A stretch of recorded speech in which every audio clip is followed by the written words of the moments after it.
வரப்போற எலெக்ஷன்ல யார் வின் பண்ணுவோம் அப்படின்னு சொல்லி உங்க வீட்டு பூஜை ரூம்ல சீட்டு போட்டு பாருங்க ப்ரோ. வேற லெவல் டாஸ்கா இருக்கு. நீங்க எல்லாருமே இந்த வீடியோக்கு லைக் அண்ட் சப்ஸ்கிரைப் ஃபாலோ பண்ணிக்கோங்க. வாங்க செஞ்சிடலாம். ஓகே, பாத்தீங்கன்னா ஒரு 5 சீட் எடுத்திருக்கேன். 5 கட்சியோட நேம் எழுதலாம் அப்படின்ட்டு. சரி வாங்க எழுதிட்டு சாமி முன்னாடி போய் போட்டு பார்த்து எந்த கட்சி வின் பண்ண போகுதுன்னு பாத்துடலாம். சரி ஓகே, பாத்தீங்கன்னா 5 சீட் இருக்கு. சாமிகிட்ட வேண்டி போட்டுடலாம்.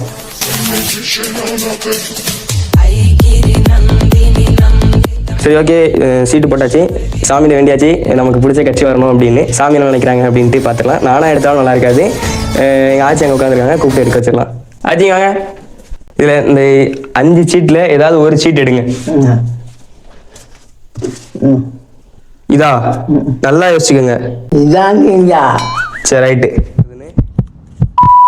நீங்க யாரு வந்திருப்பான்னு நினைக்கிறீங்கன்னு கமெண்ட்ல சொல்லிருங்க. அடுத்து நீங்க வர எலெக்ஷன்ல யாருக்கு ஓட்டு போடுவீங்கன்னு கமெண்ட்ல சொல்லிருங்க. அடுத்து ஒரு டிஃபரெண்டான டாஸ்க் மீட் பண்ணலாம். போயிட்டு வரேன்.